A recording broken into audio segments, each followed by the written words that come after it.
Alrighty, good old-fashioned Cola back here for some more Animal Crossing New Leaf. I told you guys if I disappeared, do not be alarmed. I have to get used to the controls again. School fucking turned it up and ripped the knob off right there at the end, so those past couple weeks that I've missed, I have just been absolutely slammed with summer classes, but now everything's hunky-dory. I am done with them, past everything with flying colors, as I usually do. The computer sounds very loud. Oh cool, we got interest. I don't think we've actually met this bird and or talked to them. Jitters. Oh, I like Jitters. I don't remember if he was here though. So, first order of business. What do I have to touch on here? Oh, I went to Sad Summer during that time, between videos. And if you guys didn't go to Sad Summer, you definitely missed out. And you should definitely go back. Or, not go back, but go next year, rather, because I'm like 99.9% sure they're going to do it again. As they should. It was a big success, and I think that it's a good torchbearer for, like, the Warped Tour pop-punk scene. I'm still waiting on, like, a viable replacement for, like, the metalcore, hardcore bands that would have played at Warped. Had it kept going. Like, they had Disrupt Fest, but that was a fucking flop. They should have done something more. I think Sad Summer did so well was because, like, the main is so, like, independent. So the fact that they curated it and, like, created the whole thing, it, like, was made by musicians for fans, but also for the musicians as well. So, like, everybody was happy. Everybody was having a good time. I feel like Disrupt was kind of like a lot of legacy bands that no one, like, everybody loves Circus Survive, but, like, are they going to be able to appeal to, like, a super wide range? Like, Mayday Parade, the main, they're, like, right in that, like, middle of the road, like, people my age listen to them, and maybe people older than me do, but also younger kids do. So you've got a good stranglehold across, like, the 14 to 25 demographic, where Circus Survive is mostly for, like, older crowd. I'm trying to think of who else was even on Disrupt, like, for the whole tour. I know Story So Far was on there. They're a good draw. I would have possibly considered going to the Columbus one had it not been canceled if Story So Far was still on the bill for that show, but they weren't. I would have loved to have seen Sum 41. We should talk to Leaf, because he's not even in the town yet. Shoe weeds. Yeah, I know that I have weeds, Leaf. You don't have to tell me twice. I've been slowly plucking away as this video's been going. I don't think I've ever actually said the date. It's August 7th at 11:23 a.m. I just went right into business. Yeah, I can pick them all if I can find them. What was I gonna talk about? Am I even recording? Okay, cool. It's been a while. What was I talking about? Oh, Sad Summer. Yeah, I need a viable replacement, because I need some metalcore in my life. Oh, but no, I would have seen Sum 41. I would have seen Memphis Mayfire. I would have maybe went and caught Sleeping with Sirens set, Circus Survive. I would have seen... Who else was on that bill? Trophy Eyes. I love me some Trophy Eyes. And I think that might be it. There was another good headliner. I can't remember who it was, though. It was another older band. I'll try to look it up after this. But just going down the list of Sad Summer bands that I remember that were on the bill, I walked in right when Jetty Bones was on, and they're pretty good. They are a collective band, right? It's not just Kelsey, I think is her name, that is the only official member. I think that the band are official. They're not just, like, touring members. If I'm wrong, please correct me. Who else played? Just Friends was super good. I always dig me some brass in my punk. So they were a good time. Stan Atlantic's always good. Mom Jeans was pretty good. I mean, essentially they are just Friends without the brass. I had no idea that Just Friends, Mom Jeans, and Graduating Life were like a trio of bands that like form like the fucking Voltron of emo. I had no idea. I don't think there was any other small bands. I'm trying to remember if there was.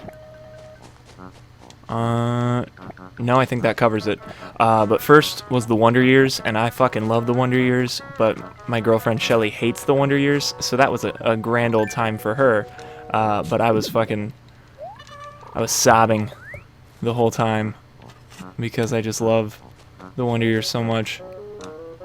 When they played Cardinals, and the whole crowd did the chorus of "We're no saviors if we can't save our brothers." That was a pretty fucking legendary concert moment in my life. But then after them was Mayday Parade. Yeah, Mayday Parade, and we've seen Mayday Parade like fucking 800 times at this point. But they always do a really good job, and they played the song off Black Lines with Dan from Real Friends. Obviously, Dan wasn't there. If he was there, that would have been pretty sweet. But just to see my favorite Mayday album get a get a representation in the set was pretty sweet, because I feel like Black Lines is totally underappreciated. If back in the day of 2015 you didn't give Black Lines like a good shot, I highly suggest that you go back and give it a listen. It's aged like terrifically well, and it's a lot darker than the rest of Mayday's stuff. So like, if you're not too into like, Mayday is arguably like more pop. Well, not really more pop than punk, but they are like brighter and like fuller production wise. Like, you know what I mean? You know what I'm trying to say here? Do I have a slingshot? No, I don't. Holy shit. Well, bye, Balloon. It was nice knowing you. But if you're into like darker, more like foreboding tones on your pop punk, then Black Lines is definitely the album for you, as it was for me, and that was like a good gateway into the rest of their discography. And then after that I was like, ooh, these guys are pretty good. I fuck with them. Does this count as a weed? Nope. Well, who was after them? State Champs. State Champs are always great. I've seen State Champs a fucking fuck ton of times, it feels like, but really it's only been like 4. I just caught them on their headline this spring, I want to say it was. Feels like so long ago. But Derek's voice was a little bit blown out. I think we might have been like one of like that last string of dates, so that's probably like takes its toll on you, man. So you can't really fault him for that. But it was not the greatest State Champs show I've been to, but it was still a lot of fun. And they played Slow Burn, which I think they might have actually opened with Slow Burn the first time I saw them.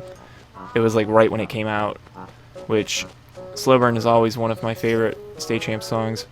Where is this last weed?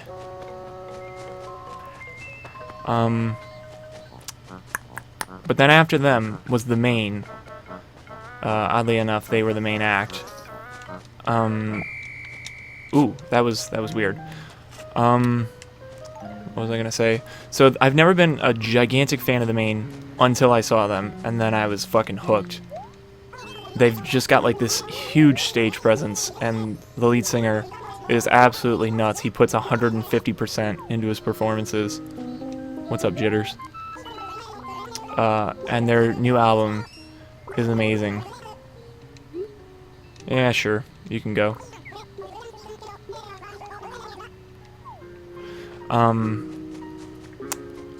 What was I talking about? But yeah, no, their new album, You Are Okay, is super, super good.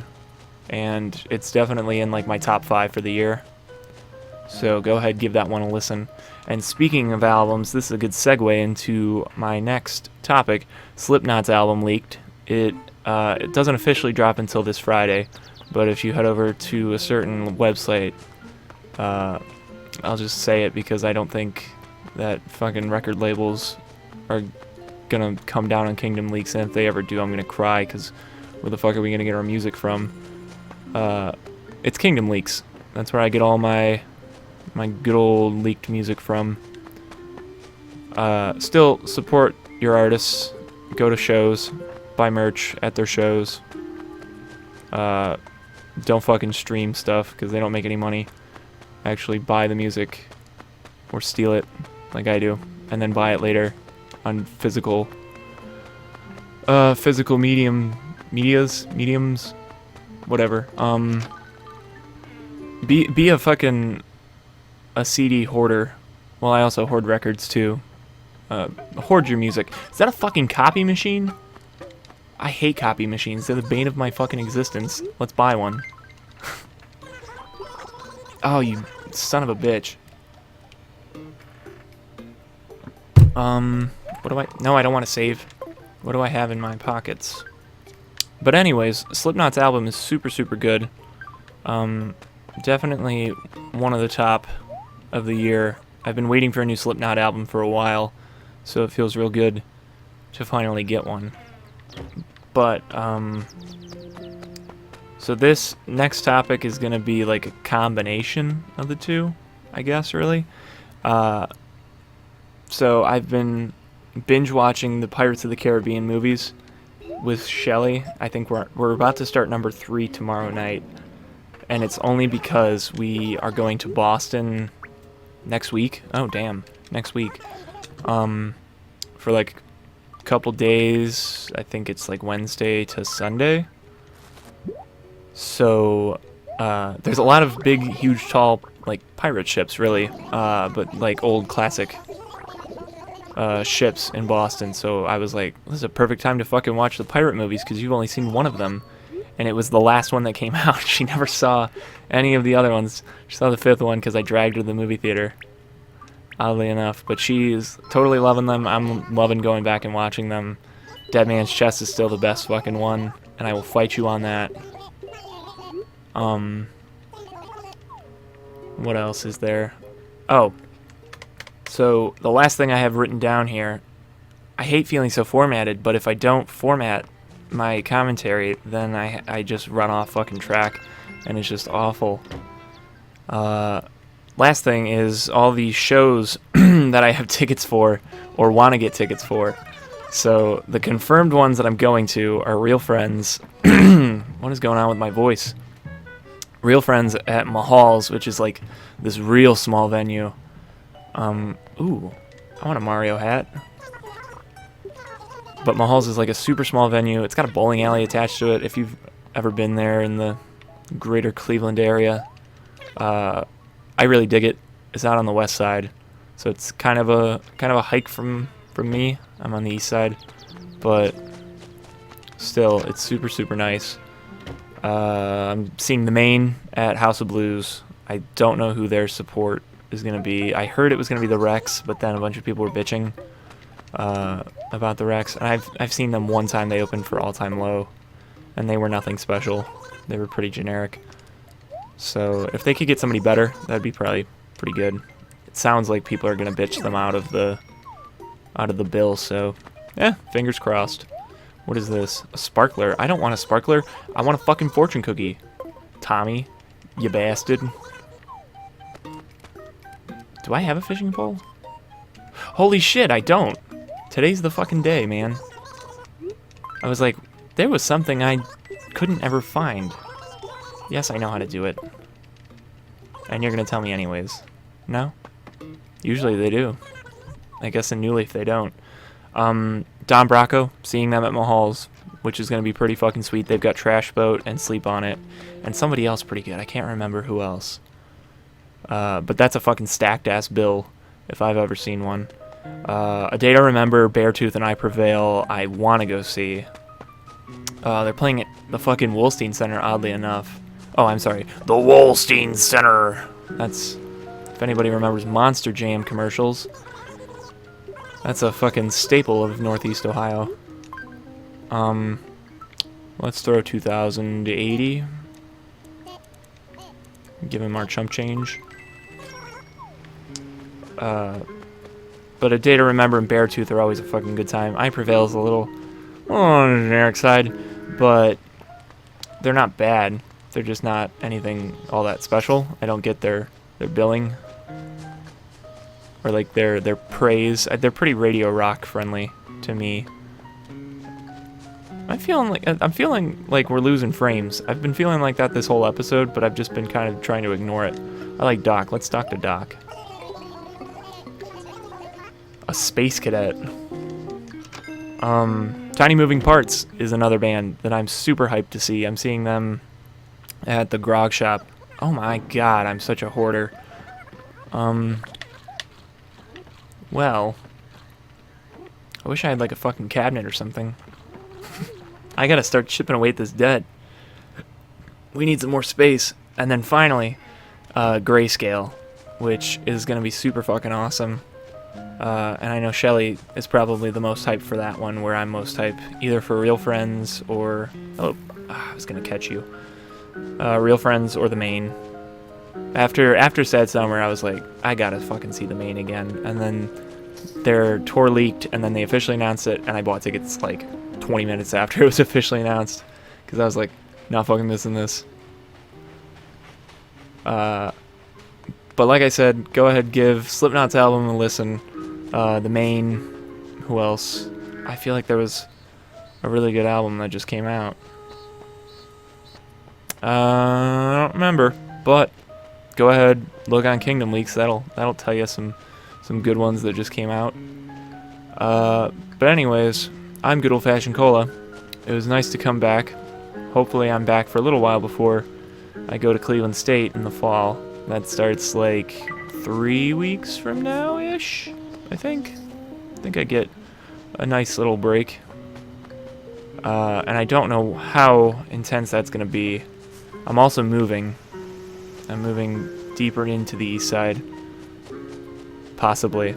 I don't really know. That's kind of up in the air right now. If I'm going or not, I might stay in this house. Life's a little chaotic for Good Old Fashioned Cola.